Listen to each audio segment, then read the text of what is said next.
বন্ধুরা, এটি হলো ইরান, আমাদের দুনিয়ার একটি এমন দেশ যার প্রায় 5000 বছরের ইতিহাস যদি আপনি দেখেন তাহলে বুঝবেন এই যে ম্যাপটি বা মানচিত্রটি আপনারা দেখছেন এটি প্রায় 500 বছর ধরে একদম একই রয়ে গেছে। যদিও অটোমান সাম্রাজ্য অর্থাৎ উসমানীয় খিলাফত, রাশিয়ান সাম্রাজ্য বা অপর দিকের ব্রিটিশ সাম্রাজ্য, যারা প্রত্যেকেই এক এক সময়ে বিশ্বের সুপার পাওয়ার ছিল, এদের প্রত্যেককেই একাধিকবার ইরানকে নিজেদের সাম্রাজ্যে অন্তর্ভুক্ত করার চেষ্টা করেছে। কিন্তু এই সমস্ত শক্তিশালী রাষ্ট্রগুলো বারবার চেষ্টা করেও ব্যর্থ হয়েছে। কখনো কখনো কিছু ছোটখাটো পরিবর্তন হয়েছিল ঠিকই, কিন্তু সেগুলো খুবই সামান্য ও অল্প সময়ের জন্যই ছিল। মোটামুটিভাবে বলতে গেলে ইরানের ম্যাপ বা মানচিত্রটি সবসময় প্রায় একই রকমের রয়ে গেছে।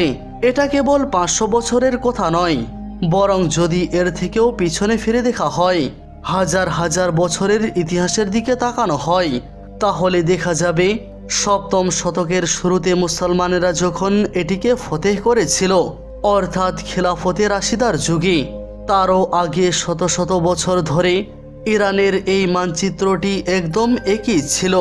তখন এখানে পার্সিয়ান সাম্রাজ্যের শাসন চলত, একটি এমন সাম্রাজ্য যাকে বিশ্বের কোনো শক্তি হারাতে পারত না।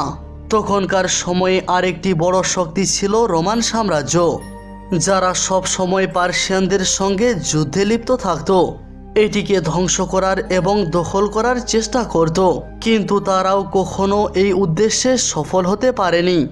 এখন যদি বর্তমান সময়ের কথা বলা হয় তাহলে পরিস্থিতি আগের চেয়ে আরও বেশি উত্তেজনাপূর্ণ হয়ে উঠেছে।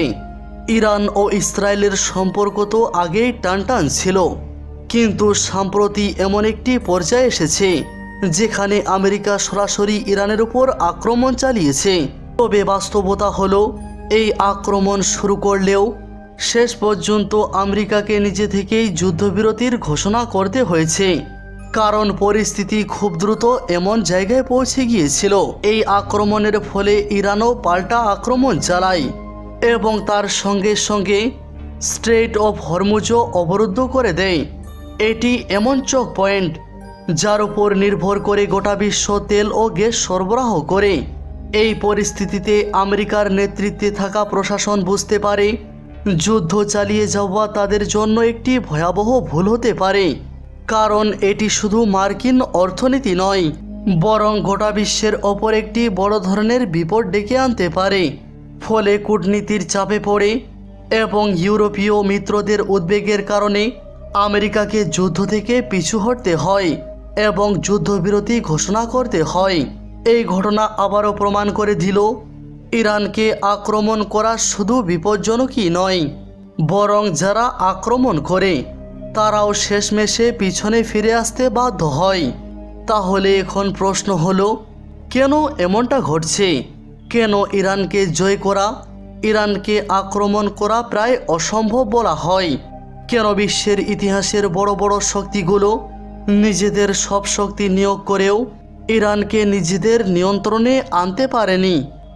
আর মাত্র 40 থেকে 45 বছর আগে ইরাকের তৎকালীন নেতা সাদ্দাম হোসেন যখন তার শক্তিশালী সেনাবাহিনী নিয়ে ইরানে প্রবেশ করেছিল, তখন তাকে কীরকম অদ্ভুত এবং বিপজ্জনক পরিস্থিতির মুখোমুখি হতে হয়েছিল। চলুন এই সমস্ত প্রশ্নের উত্তর জানার চেষ্টা করি। বন্ধুরা, আজকের যুগে ইরানের শক্তি বলতেই প্রথমে মাথায় আসে তাদের শক্তিশালী প্রক্সি গ্রুপ, যেমন হিজবুল্লাহ, হুতি ও সিরিয়া ইরাকে বিভিন্ন সংগঠন। যুদ্ধ হলে আগে এদের সঙ্গে সংঘর্ষ হবে। এরপর আছে ইরানের উন্নত ড্রোন ও মিসাইল প্রযুক্তি, যেগুলো রাশিয়া ইউক্রেন যুদ্ধেও কার্যকর প্রমাণিত হয়েছে। তদুপরি তাদের সন্দেহজনক পারমাণবিক কর্মসূচি, যা ইরানকে আরও ভয়ঙ্কর করে তোলে। তবে মনে রাখতে হবে, এই সমস্ত প্রযুক্তিগত অর্জন ইরানের সাম্প্রতিক শক্তি। হাজার হাজার বছরের ইতিহাসে ইরান আরও গভীর ও প্রাকৃতিক প্রতিরক্ষা শক্তির ওপর দাঁড়িয়ে আছে। ইরানের নিজস্ব ভৌগোলিক অবস্থা যদি আপনি গভীরভাবে পর্যবেক্ষণ করেন তাহলে দেখতে পাবেন এর দক্ষিণ ও পশ্চিম পাশে এক দীর্ঘ পর্বত শ্রেণীর জাল ছড়িয়ে রয়েছে, বলা যায় এটি একটি বিশাল পাহাড়ি বেষ্টনী, যাকে জাগ্রোস মাউন্টেন রেঞ্জ নামে চেনা হয়। এই পর্বতমালা ইরানের উপকূল থেকে শুরু হয়ে ইরাক পর্যন্ত ছড়িয়ে আছে এবং তারপর ইরাক পেরিয়ে তুরস্ক পর্যন্ত চলে গেছে।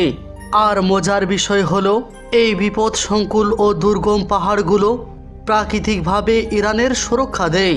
এই পুরো অঞ্চলটি খুবই পাথুরে ও কঠিন পথের জন্য পরিচিত, যেটি পার হওয়া অত্যন্ত কঠিন। ইরানের জন্য এই ভৌগোলিক গঠন কতটা উপকারী তা বোঝা যায় 1980 সালে যখন ইরাকের নেতা সাদ্দাম হোসেন তার সেনাবাহিনী নিয়ে ইরানে হামলা চালায়। তাদের পরিকল্পনা ছিল ইরান তখন দুর্বল অবস্থায় রয়েছে এবং কয়েক মাসের মধ্যেই ইরানের বেশিরভাগ এলাকায় নিয়ন্ত্রণ প্রতিষ্ঠা করবে। এরপর তারা ইরানের সদ্য ঘটে যাওয়া ইসলামিক বিপ্লবকে ধ্বংস করে দেবে। সেটার প্রভাব ইরাক সহ অন্যান্য আরব দেশগুলোতে ছড়িয়ে পড়ার ভয় তাদের ছিল। কিন্তু এই পরিকল্পনা সম্পূর্ণ ব্যর্থ হয়ে যায়, কারণ এই পাহাড়গুলোর কারণে ইরাকি বাহিনী ভেতরে এগোতে পারেনি। বরং কয়েক বছরের মধ্যেই ইরানি সেনাবাহিনী দুর্দান্তভাবে প্রত্যাবর্তন করে এবং ইরাকের যে অল্প কিছু বাহিনী ভিতরে ছিল তাদের পেছনে ঠেলে দেয়। কিন্তু এখানেই ইরানের জন্য এক নতুন চ্যালেঞ্জ দেখা দেয়, কারণ যেই পাহাড়গুলো ইরাকের সেনাকে ভেতরে আসতে বাধা দিয়েছিল সেগুলোর কারণেই ইরানের নিচের সাপ্লাই লাইনও ধীরগতি হয়ে পড়ে, কারণ ইরানিরা হয় এই পাহাড় পেরিয়ে এসে পড়েছিল, অথচ তাদের বেশিরভাগ শহর ছিল পাহাড়ের অপর পাশে। ফলে যুদ্ধ সামগ্রী, খাদ্য বা প্রয়োজনীয় জিনিস সেনাবাহিনীর কাছে পৌঁছানো খুব কঠিন হয়ে পড়ে, যার ফলে যুদ্ধ ধীরে ধীরে অনেক দিন দীর্ঘ ও ক্লান্তিকর হয়ে যায়। অবশেষে 8 বছর পরে যুদ্ধ শেষ হয়, লক্ষাধিক মানুষের মৃত্যু হয়, কিন্তু ফলাফল শূন্য। উভয় দেশের সীমান্ত ঠিক যেমন ছিল তেমনই থেকে যায়। আর এই সবই সম্ভব হয় জাগ্রোস মাউন্টেন রেঞ্জের কারণে। এবার এই পাশ থেকে সরে উত্তর দিকে নজর দিলে দেখতে পাবেন এখানেও ঠিক তেমনই একটি পর্বত শ্রেণী আছে, যেটার নাম আলবর্জ মাউন্টেন রেঞ্জ। এটি ক্যাস্পিয়ান সি এর সীমানায় অবস্থিত এবং জাগ্রোসের মতোই ইরানের প্রাকৃতিক প্রতিরক্ষা হিসাবে কাজ করে। মজার বিষয় হলো, এই দুই পর্বত শ্রেণী শুধুমাত্র প্রতিরক্ষাই দেয় না, বরং প্রাকৃতিক সম্পদে পরিপূর্ণ। এখানে সোনা, রূপো, জিঙ্ক এবং ইউরেনিয়াম মজুদ রয়েছে। আর চূড়ান্ত চমক আসে তখন যখন 20 শতকে পারস্য উপসাগরের আশেপাশের ইরানি এলাকায় আবিষ্কৃত হয় অপরিশোধিত তেল ও প্রাকৃতিক গ্যাসের বিশাল খনি। জানলে অবাক হবেন, পৃথিবীর প্রায় 10% তেলের রিজার্ভ এবং প্রায় 15% প্রাকৃতিক গ্যাসের রিজার্ভ শুধুমাত্র ইরানেই রয়েছে। এছাড়াও এখানে রয়েছে ইরানের সবচেয়ে সমুদ্র বন্দর, বন্দর আব্বাস, যা বিশ্বের অন্যতম স্পর্শকাতর সমুদ্র চক পয়েন্ট স্ট্রেইট অফ হরমুজের কাছাকাছি মাত্র 70 কিমি দূরে অবস্থিত। আর এটাই হলো সেই কারণ যার জন্য আজকের দিনে আমেরিকা এবং অন্যান্য পশ্চিমা দেশগুলো সবচেয়ে বেশি শঙ্কিত থাকে, কারণ তারা জানে যদি কখনো ইরানের সঙ্গে সরাসরি যুদ্ধ করা হয় তাহলে ইরান প্রথমে এই অঞ্চল অবরুদ্ধ করে দেবে তার সৈন্যবাহিনী দিয়ে। ফলে সমুদ্রের এই ছোট্ট অংশ পুরোপুরি ব্লক হয়ে যাবে, যার প্রভাব পড়বে পুরো বিশ্বের অর্থনীতিতে, কেননা বিশ্বের অধিকাংশ দেশে যাওয়া তেল ও গ্যাস এই অঞ্চল দিয়েই যায়। এই পারস্য উপসাগরীয় অঞ্চলে শুধু ইরানেই নয়, বরং কাতার, কুয়েত, ইউএসএ এবং সৌদি আরব এই দেশগুলো তেল ও গ্যাসে সমৃদ্ধ এবং তাদের সমস্ত রপ্তানি এই স্ট্রেইট অফ হরমুজ দিয়েই হয়। এবার আবার ইরানের ভৌগোলিক মানচিত্রের দিকে ফিরে আসা যাক। ধরুন কেউ এই দুই পর্বত পার করে ভিতরে প্রবেশ করতে পারল, তাহলে তার সামনে আরেকটি বড় চ্যালেঞ্জ হয়ে দাঁড়াবে ইরানের ঠিক মধ্যভাগে অবস্থিত দুটি বিশাল মরুভূমি, দাস্তে লুত এবং দাস্তে কাবির। এই দাস্তে লুতকে তো বিশ্বের সবচেয়ে গরম জায়গা হিসাবে গণ্য করা হয়, কারণ 2005 সালে এখানে 70 ডিগ্রি সেন্টিগ্রেড তাপমাত্রা রেকর্ড করা হয়েছিল। সব মিলিয়ে বিশ্বের মানচিত্রে যে আমরা বড়সড় ইরান দেখি তার বেশিরভাগটা অসংখ্য কঠিন ভৌগোলিক চ্যালেঞ্জে পূর্ণ।